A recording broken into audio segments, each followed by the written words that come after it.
السلام عليكم ورحمة الله وبركاته. أعزائي طلاب الصف الأول إعدادي، أهلا بكم. معانا درس مهم النهاردة من المحفوظات والنصوص، وهو حديث شريف بعنوان من مكارم الأخلاق. حديث شريف يعني لازم تعرف إن هو حفظ وتهتم بكل المعاني وكل مظاهر الجمال اللي فيه. نشوف مع بعض نص الحديث الشريف.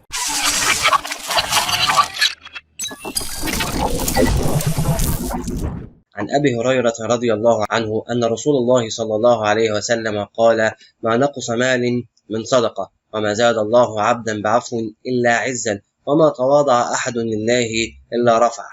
الحديث مرة ثانية: ما نقص مال من صدقة، وما زاد الله عبدا بعفو إلا عزا، وما تواضع أحد لله إلا رفعه. ما نقص مال من صدقة. الصفة الثانية: ما زاد الله عبدا بعفو إلا عزا، يعني التسامح، نتسامح مع الآخرين. الصفة الثالثة: وما تواضع أحد لله إلا رفعه، وهي التواضع وعدم الغرور والكبر. نشوف أهم المعاني. من مكارم أي محاسن الأخلاق اللي هي صفات الحسنة. تمام؟ طيب. ما نقص أي ما قل وما زاد. مال اللي هي الأموال، جمعها الأموال. عزا أي إكراما، والتواضع أي البعد عن التكبر وعكسها الكبر والغرور. ورفعه أي أكرمه وأعلى منزلة. تمام؟ طيب. في هذا الحديث يدعونا المصطفى النبي محمد صلى الله عليه وسلم إلى التصدق على الفقراء والمساكين. والرسول صلى الله عليه وسلم بيبين وبدأ أول حاجة بأسلوب توكيد عن طريق أنه قصر التقديم والنفي والاستثناء. أسلوب توكيد بالنفي والاستثناء. قال ما نقص، يعني النفي هنا بيؤكد على أن عمر ما المال هينقص من خلال من خلال الصدقة. واحد يجي يسأل سؤال: طيب أنا من كتر الصدقات فلوسها هتقل. لا، الرسول صلى الله عليه وسلم أكد أنها لن تنقص. ليه؟ بسبب الخير والبركة والصدقة التي تعطيها للفقراء، الله سبحانه وتعالى يضاعفها لك أضعافا مضاعفة. يبقى ما نقص مال من صدقة، بل بالعكس، المال اللي معاك هيزيد خير وهيزيد بركة. كما يدعونا إلى التسامح والعفو عن المسيء. ليه؟ عشان أشيل العداوة ما بين أفراد المجتمع. وأيضا يدعونا إلى التواضع، يعني خليك معاملة طيبة مع الآخرين، وعدم الكبر، لأن الغرور والكبر بيدعو إلى العداوة والشحناء فيما بيننا. يبقى نركز مع بعض. 3 حاجات دعانا إليها الرسول صلى الله عليه وسلم. أول حاجة الإنفاق في سبيل الله، ثاني حاجة التسامح فيما بيننا، ثالث حاجة التواضع.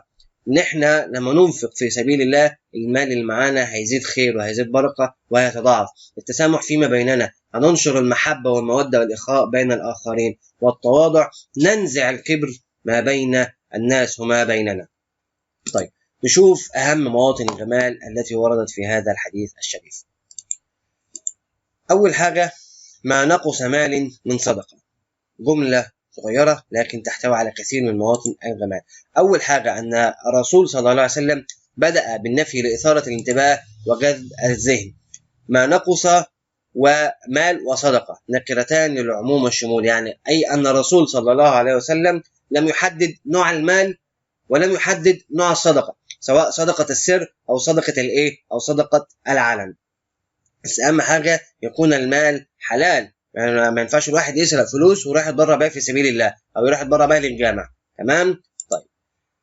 وفي الجمله كلها تعبير جميل يرغب او يرغب ويدعو فيها الرسول صلى الله عليه وسلم المسلمين جميعا على اخراج على اخراج الصدقات.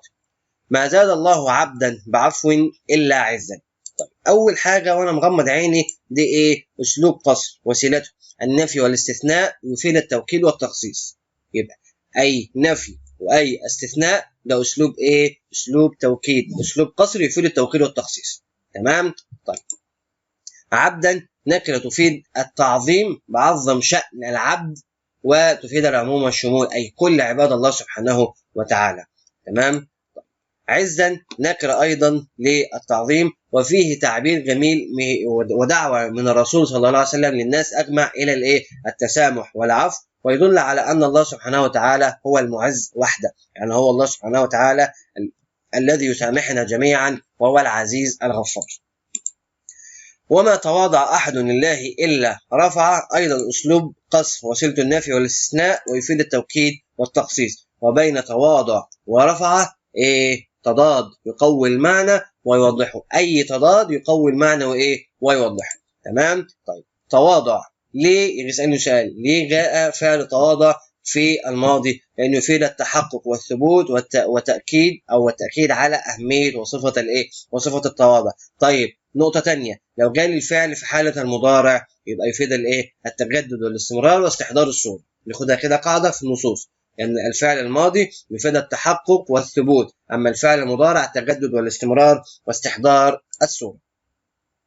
أحد نكرة أيضا تفيد العموم والشمول. تواضع لله، ركز في التعبير، يدل على أن التواضع يكون لله وحده دون غيره. يعني أنت بتتواضع عشان الله سبحانه وتعالى هو العزيز، هو الكبير المتعال، فما ينفعش أنت تتكبر على حد، لأن الله سبحانه وتعالى هو الكبير المتعال. تمام. يبقى من تواضع لله يعني أنت بتتواضع عشان الله سبحانه وتعالى هو الكبير. أول ما تتواضع ربنا يرفعك درجات ويرفعك منزلة بين الناس وتبقى محبوب بين الناس. هات لي كده حد مغرور محبوب بالناس وحد متواضع مكروه، ما تلاقيش ابدا. كل متواضع محبوب وكل مغرور مكروه. ما نقص وما زاد بينهما تضاد ايضا يقوي المعنى ويوضحه. وما زاد الله عبدا الا عزا، وما تواضع احد لله الا رفع، بينهما مقابله تعطي نغمه موسيقيه عذبه تطرب لها الاذان.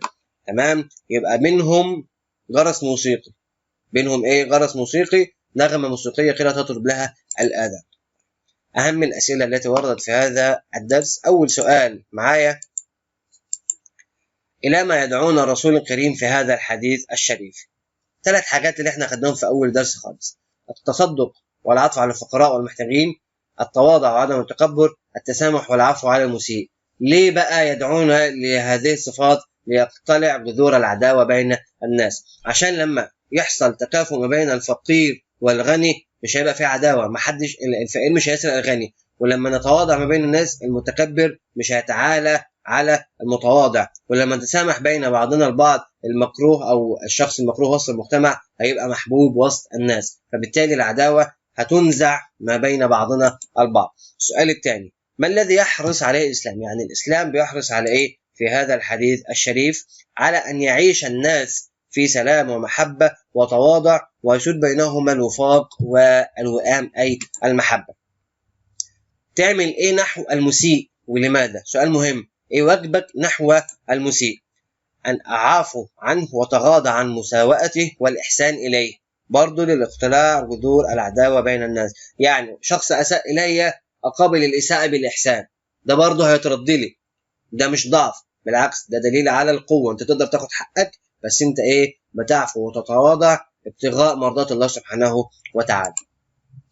ما الذي يبينه لنا النبي بشأن الصدقة وكيف تزيد الصدقة المال؟ سؤال مهم بقى. أن الصدقة لا تنقص المال بل تزيده، لأن الله سبحانه وتعالى يبارك فيما بقى.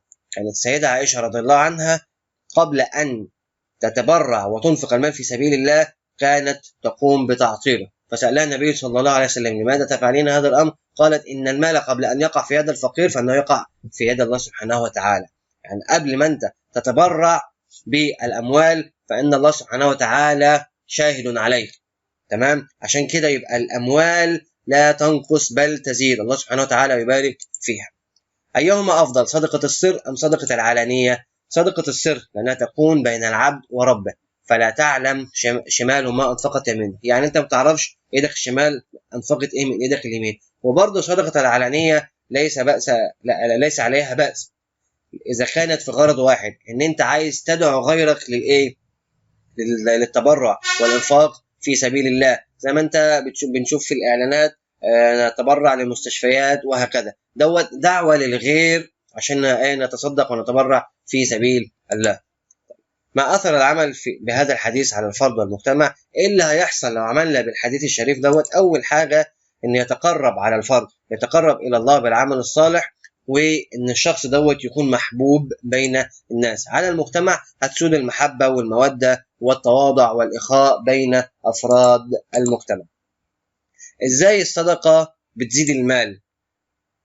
قال تنمي الصدقة المال وتطهره وتحسنه ويبارك الله سبحانه وتعالى فيه ويخلف على المتصدق أي يعوضه خيرا من هذه الأموال التي تبرع بها.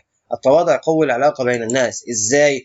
لأنه يؤدي إلى انتشار الحب والصفاء بين الناس والمودة والمحبة. لما شخص يفضل يتعامل مع الناس بطيب وحسن خلق أكيد كل الناس هتحبه، كل الناس هتبقى عايزة تتعامل معاه. فلما كل الناس تتعامل بتواضع يبقى كلنا هنحب بعضنا البعض ومش هيبقى فيه أي كراهية خالص.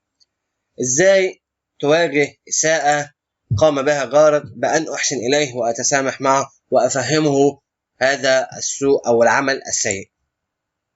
ماذا أفاد تكرار النفي؟ ما يعني ما نقص ما زاد الله، ما تواضع. عندنا 3 أنواع من أساليب النفي.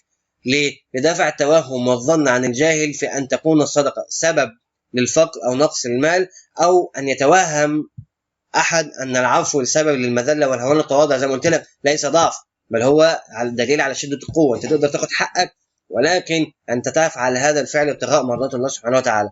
وأن التواضع ليس سببا للانحطاط. يعني أنت متواضع مش دليل على طيبتك الزائدة، بالعكس ده أنت تبتغي مرضات الله سبحانه وتعالى. التصدق على الفقراء سبب في بركة المال. وضح ذلك أن الصدقة لا تنقص المال بل تزيده، وأن الله سبحانه وتعالى يبارك في هذا المال. إزاي؟ أن الله تعالى يفتح لك بابا من أبواب الرزق لم يكن في حسابك أو في حسبانك، وإن ينزل الله لك البركة فيما بقى من مالك. يعني أنت دلوقتي تبرعت بنصف راتبك، ربنا سبحانه وتعالى يفتح لك باب رزق آخر لم تكن تعلم أنه سوف يفتح لك. ليه؟ بسبب الأموال التي تبرعت بها في سبيل الله. إيه فايدة إن أنا أخلي كلمة صدقة نكرة للعموم والشمول وتفيد جميع أنواع الصدقات، سواء صدقة السر، صدقة الإيه، صدقة العلانية. الحديث الشريف هيدعونا لإيه بقى؟ ركز في ال3 حاجات، هي الصدقة، الإنفاق في سبيل الله، والعفو عن المسيء، والتواضع. طيب.